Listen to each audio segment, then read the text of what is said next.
আজকে আমরা বানাবো চিংড়ির মালাইকারি। চিংড়ির মালাইকারির জন্য লাগবে হচ্ছে প্রথমে একটা প্যান। চিংড়ি মালাইকারি বলতে পারো, প্রন মালাইকারি বলতে পারো, যেভাবেই বলো না কেন। এইটা বানাবো আমরা রসুন ছাড়া, কিন্তু চিংড়ির মালাইকারি বা প্রন মালাইকারি। তার জন্য প্রথমে একটা প্যান নিয়ে নিলাম, প্যানটাকে গরম করে নেব। তারপরে ওতে দেব সর্ষের তেল।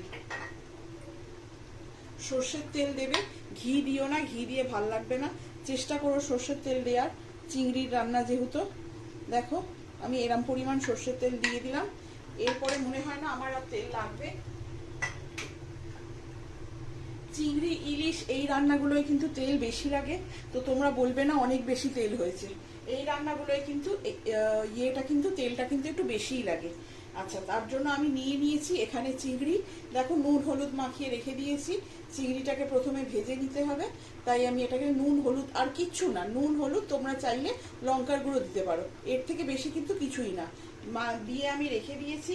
তার সাথে আমার লাগবে হচ্ছে এখানে নারকেলের দুধ। নারকেলের গুঁড়ো দুধ পাওয়া যায়, সেটাকে জলে গুলে নিতে পারো, বা নারকেলের লিকুইড মিল্কও পাওয়া যায়, কোকোনাট মিল্ক যেটাকে বলে, সেটাও কিন্তু প্যাকেটে পাওয়া যায়, সেটাও তোমরা নিতে পারো। আমার লাগবে হচ্ছে এখানে পেঁয়াজ কুচি অল্প করে, আর লাগবে হচ্ছে এখানে আদা আর জিরে বাটা। আদা, জিরে, শুকনো লঙ্কা আর হলুদ। দেখো আমি একটু গুলে রেখেছি যাতে রান্নাটা করতে সহজ হয়ে যায়। আদা, জিরে, হলুদ আর শুকনো লঙ্কা, এতে কিন্তু রসুনের ব্যবহার হবে না। তেলটা গরম হয়ে গেছে, আমি তেলে অল্প একটু হলুদ দিয়ে নিয়েছি যাতে চিংড়ি দিলে না ছিটকোয়। এবার আমি চিংড়িগুলো দিয়ে দেবো, ভাজার জন্য চিংড়িগুলো দিয়ে দেবো। অল্প একটু হলুদ দিয়ে দেবে যাতে চিংড়ি ছিটকোবে না। দেখো এবার চিংড়িটাকে আমি হালকা করে ভেজে নেব, নিয়ে এটাকে আগে তুলে রাখতে হবে। চিংড়ি ভেজে কিন্তু তুলে রাখবে, অল্প লাল করে ভাজবে, নিয়ে কিন্তু এটাকে তুলে রাখবে। আঁচ বাড়িয়ে ভাজবে, আঁচ কমানোর প্রয়োজন নেই। ভাজা হয়ে গেলে এটাকে তুলে রাখবে আলাদা করে। আমার চিংড়িগুলো ভাজা হয়ে গেছে, দেখো আমি কিন্তু চিংড়িগুলোকে তুলে নিচ্ছি। হালকা ভাজবে, খুব বেশি কড়া করে ভাজবে না, তাহলে কিন্তু ঝোলটায় স্বাদ হবে না, চিংড়িটাতেও স্বাদ হবে না। রেস্টুরেন্টে দেখবে কখনোই কিন্তু কড়া করে ভাজে না, ওরা কিন্তু হালকা ভাজে, হালকা হাতে নেড়ে নেওয়া যাকে বলা। এ দেখো আমার কিন্তু চিংড়ি ভাজা হয়ে গেছে, আমি খুব হালকা হাতে ভেজেছি কিন্তু চিংড়িটা। এর উপর দিয়ে দেবো আমি গোটা জিরে। দেখো আমি দিয়ে দিলাম, এই তেলেই দিয়ে দেবো কিন্তু গোটা জিরে, অল্প একটুখানি গোটা জিরে দেবে। দেখো এইটুকু মতন গোটা জিরে দেবে, আর একটা শুকনো লঙ্কা। শুকনো লঙ্কা সবসময় চেষ্টা করবে ফাটিয়ে দেওয়ার, কেন কি শুকনো লঙ্কা কিন্তু ফাটবে তেলে না হলে। শুকনো লঙ্কা ফাটিয়ে দেওয়ার সবসময় চেষ্টা করবে, বা অল্প একটু চিড়ে দেওয়ার চেষ্টা করবে, না হলে কিন্তু গরম তেলে লঙ্কাটা ফাটবে, মারাত্মকভাবে ছিটকবে কিন্তু। এর উপর আমি দিয়ে দেবো পেঁয়াজটা। আমি যে পেঁয়াজ কুচি করে রেখেছি সেই পেঁয়াজটা, তোমরা এতে কিন্তু পেঁয়াজ বাটা দিতে পারো, খুব ভালো লাগবে পেঁয়াজ বাটা দিলে। আমি সব কিছুতেই পেঁয়াজ বাটা দিয়ে দেখাচ্ছি বলে তোমাদেরকে এইটা পেঁয়াজ কুচি দিয়ে দেখিয়ে দিলাম। কারোর যদি অসুবিধে হয় বাটতে, সে এরমভাবে করবে। পেঁয়াজটাকে আমি একটু হালকা ভেজে নেব। দেখো কিছুক্ষণ পেঁয়াজটাকে আমি ভেজে নিচ্ছি। আমার মশলা কিন্তু রেডি করাই আছে। দেখো আমার পেঁয়াজ ভাজা হয়ে গেছে, এতে আমি কিন্তু এই মশলাটা দিয়ে দেবো। এই মশলায় কি আছে? আদা বাটা, জিরে বাটা, হলুদ আর কাশ্মীরি মির্চ, আর কিন্তু কিচ্ছু দিইনি আমি এই মশলাটা। আদা বাটা, জিরে বাটা, আদার তোমরা পেস্টও দিতে পারো, জিরের তোমরা গুঁড়োও দিতে পারো, আমি কিন্তু এইটুকু দিলাম। আদা জিরে বাটা, হলুদ আর শুকনো লঙ্কার গুঁড়ো, এর বেশি কিন্তু আমি এইটাই কিচ্ছু দিইনি আর। ঠিক আছে, এটাকে হালকা হাতে কম আছে কিন্তু নাড়বে, এটাকে হালকা করে কম আছে না। দেখো হালকা হালকা কিন্তু তেল বেরোচ্ছে, এখনো কিন্তু পুরোটা বেরোয়নি, অল্প অল্প তেল বেরোচ্ছে, মানে এখনো কষানো বাকি আছে। এই পরিস্থিতিতে আমি কিন্তু চিংড়িটা দিয়ে দিলাম। চিংড়ি ভাজাতে যে তেলটা ছিল, চিংড়ি তোলার সময় দেখবে কিছুটা তেলও ওঠে, সেই তেল সমেত কিন্তু দেবে, নাহলে কিন্তু রান্নায় টেস্টটা কমে যাবে। আসবে না আমি কখনোই বলবো না, টেস্টটা কিন্তু কম হবে। চিংড়িটা দিয়ে এবার কিন্তু আমি একটুখানি চাপা দিয়ে এটাকে কষাবো, বা চাপা দিয়ে একটুখানি ফোটাবো। অল্প একটু তোমাদের প্রয়োজন হলে জল দিয়ে দেবে। অল্প একটুখানি জল দিয়ে নেবে তোমাদের প্রয়োজন হলে। নিয়ে এবার এটাকে চাপা দিয়ে কিছুক্ষণের জন্য ফোটাতে হবে। এই পরিস্থিতিতে তোমরা কিন্তু নুনটা দিয়ে দেবে অবশ্যই ভাবে। দেখো আমি এরম পরিমাণ নুন দিয়ে দিলাম। নুন তোমরা অবশ্যই চেক করে দেবে, বেশি যেন হয়ে না যায়। মালাইকারি কিন্তু একটু মিষ্টি মিষ্টি হয়। এই পরিস্থিতিতে যারা মিষ্টি খায়, চিনি খায়, তারা কিন্তু এতে চিনি দিয়ে দেবে।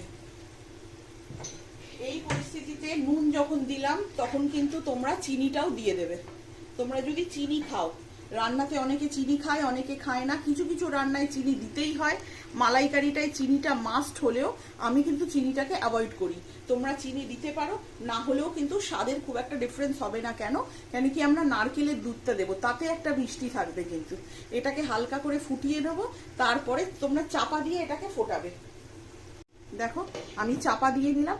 চাপা দিয়ে কিছুক্ষণের জন্য ফুটবে, যাতে চিংড়িটাও সেদ্ধ হয়ে যায়, ঝোলটাও একটু কষানো হয়ে যায়।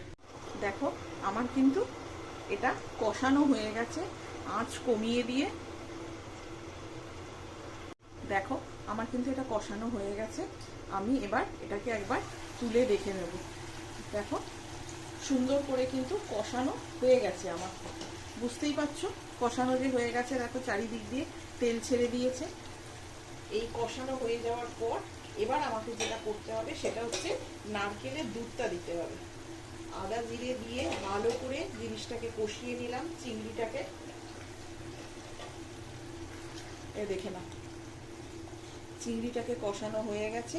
এইবার আমি নারকেলের দুধটা দিয়ে দেবো। পরিমাণ মতন নারকেলের দুধ দেবে। নারকেলের দুধ কিন্তু গুঁড়ো যেমন পাওয়া যায়, এমনি দুধও কিন্তু পাওয়া যায়। দেখছো কতটা জল আছে, ঝোল জল যাই বলো। মালাইকারি কিন্তু একটুখানি গ্রেভি থাকবে, একদম মাখো মাখো কিন্তু হবে না। তবে এটা এখন কিন্তু ফুটবে। মালাইকারি কিন্তু এখন একটু গ্রেভি থাকবে, একেবারে মাখো মাখো হবে না। তবে এটা দেখো, এটা দেখলেই তোমরা বুঝতে পারছো এটা কিন্তু এখন অনেকটা ফুট হবে। আমি আবার এটাকে চাপা দেব, নিয়ে এটাকে ফুটতে দেব। তোমরা কিন্তু মিষ্টি দিলে আগে দিয়ে দেবে, এখন দেবে না। কিন্তু বুঝে শুনে মিষ্টি দেবে। এই দুধে কিন্তু মিষ্টি থাকে, সেই হিসাবে তোমরা কিন্তু বুঝে শুনে মিষ্টিটা দেবে। দেখো আমার হয়ে গেছে কিনা আমি সেটা চেক করব। একবার ঢাকনাটা তুলবো। দেখো আমার কিন্তু রান্না কমপ্লিট।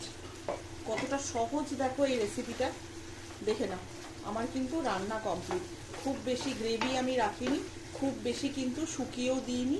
দেখো হালকা কম আছে, কিন্তু দুধটা দেওয়ার পরে কিন্তু কম আছে নাড়বে, না হলে কিন্তু মানে কম আছে ফোটাবে, না হলে কিন্তু দুধটা লেগে যাবে।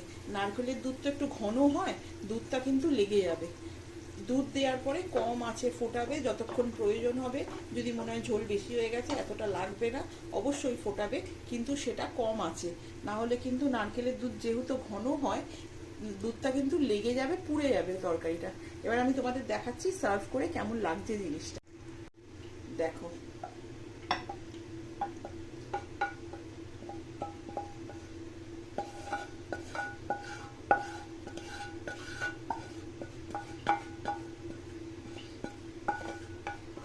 দেখো আমার কিন্তু মালাইকারি ডান অ্যান্ড সার্ভড। দেখতেই পাচ্ছ, দেখে নাও আমার কিন্তু মালাইকারি ডান অ্যান্ড সার্ভড। দেখতে খুবই সুন্দর হয়েছে, খেতেও কিন্তু সুন্দর হবে। এতক্ষণে কিন্তু আমার চিংড়িটাও সেদ্ধ হয়ে গেছে এবং একটা অসাধারণ টেক্সচার এসছে। দেখো তোমরা দেখলেই বুঝতে পারবে একটা অসাধারণ টেক্সচার এসছে। কিন্তু এটাই হচ্ছে চিংড়ি মাছের মালাইকারি, প্রন মালাইকারি, যে যেভাবেই বলো না কেন। একবার তোমরা বানিয়ে দেখতে পারো, ভালোই লাগবে। একবার বানিয়ে দেখো। আমি এইভাবে দেখালাম, তোমরা যদি অন্যভাবে জেনে থাকো তাহলে আমাকে জানিও তোমরা কিভাবে করো, আমি সেইভাবেও একবার করে দেখব। দেখো সুন্দরভাবে হয়েছে। আমরা কিন্তু মাথাটা লেজাটা কেটে বাদ দিয়ে দিই, অনেকে কিন্তু সেটা রাখে, রাখতেই পারো, কোনো অসুবিধে নেই। তাতে কিন্তু দেখতে আরো সুন্দর হবে জিনিসটা। অনেকেই সেটা রাখে কিন্তু। দেখো আমাদের এইটা হচ্ছে মালাইকারিটা। অনেকেই কিন্তু মাথাটা বা লেজাটা রেখে দেয়, আমরা সেটা বাদ দিয়ে দিয়ে করেছি। তোমরা কিন্তু সেটাকে রেখেও দিতে পারো। দেখো টেক্সচারটা কিন্তু এইরকম এসছে, দেখতেই পাচ্ছ। মালাইকারি যেহেতু একটু তো কারি থাকবে, যেহেতু নামেই কারি আছে সেহেতু কারি তো থাকবে। দেখো এইটা হচ্ছে আমাদের চিংড়ির মালাইকারি, প্রন মালাইকারি। একবার তোমরা করে দেখতে পারো, ভালোই লাগবে, দেখো করে বেশ ভালো লাগবে খেতে, টেস্টি, একটু মিষ্টি মিষ্টি হয়, সেই হিসাবে চিনি দেবে, মিষ্টি না দিলেও কিন্তু চলবে, যেমন আমি কিন্তু মিষ্টি দিইনি। করে দেখতে পারো, তোমাদের একবার দেখো কেমন লাগে তোমাদের খেতে। আজকের জন্য তাহলে এই রেসিপিটাই থাকলো, প্রন মালাইকারি, চিংড়ির মালাইকারি। পরের দিন আর একটা রেসিপি নিয়ে আসবো। Thank you.